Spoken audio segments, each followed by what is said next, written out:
રાજ્યમાં વધુ 11 તાલુકાઓ વિકાસશીલ તાલુકા તરીકે જાહેર થયા છે। નોંધનીય છે કે કદબાલ સહિત ઉકાઈ, ગોવિંદગુરુ, લીંબડી સહિત સુખનગર, ચીકદા સહિતના જે તાલુકાઓ છે એ વિકાસશીલ બન્યા છે। રાહા સહિત ધરણીધર, ઓગળ અને હડાદ સહિતના તાલુકાઓ વિકાસશીલ જાહેર કરવામાં આવ્યા છે। અને બીજી તરફ આ વિકાસશીલ તાલુકાઓ જે જાહેર કરવામાં આવ્યા છે તેમના વિકાસના કામો માટે વાર્ષિક રૂપિયા 2 કરોડ હવે અપાશે। વાબરંડ તાલુકા એટીવીટી અમનવય વાર્ષિક રૂપિયા 1 કરોડ પણ આપવામાં આવશે અને કુલ રૂપિયા 3 કરોડ વાર્ષિક ગ્રાન્ટ વિકાસના નામે હવે આપવામાં આવશે। વધુ માહિતી સાથે એસોસિએટ એડિટર અરુણ શાહ જોડાયા છે। અરુણ, જે રીતે આ 11 તાલુકાઓનું નામ સામે આવ્યું છે, વિકાસના કામો માટે હવે 3 કરોડ રૂપિયા જેટલી રકમ આપવામાં આવશે આ તમામ તાલુકાઓને।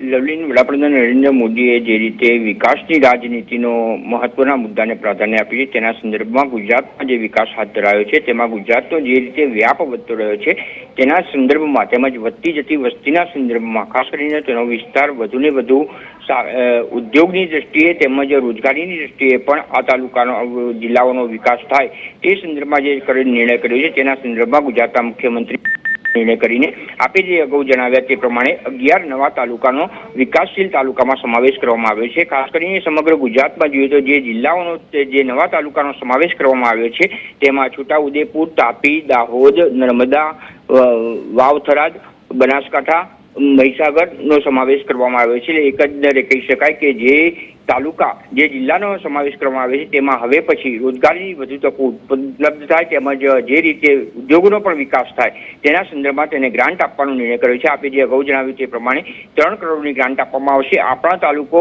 વિકસિત તાલુકો તેના સંદર્ભમાં 1 કરોડની ગ્રાન્ટ તેમજ દરેક 11 નવા જે તાલુકા રચના થઈ છે તેના સંદર્ભમાં વિકાસશીલ જાહેર કરાયા છે તે તમામ તાલુકાને 2 કરોડ એમ કરીને 3 કરોડનો ગ્રાન્ટ આપવામાં આવશે અને આ તાલુકાઓનો પણ વિકાસ કરવામાં આવશે। પરિણામે વિકાસ સંકલ્પને જે વડાપ્રધાન નરેન્દ્ર મોદીએ કર્યો છે, મુખ્યમંત્રી ભૂપેન્દ્ર પટેલે તેને સાકાર કરવાની દિશામાં મહત્વનો નિર્ણય કર્યો છે। બિલકુલ, આભાર સમગ્ર માહિતી સાથે જોડાવા બદલ।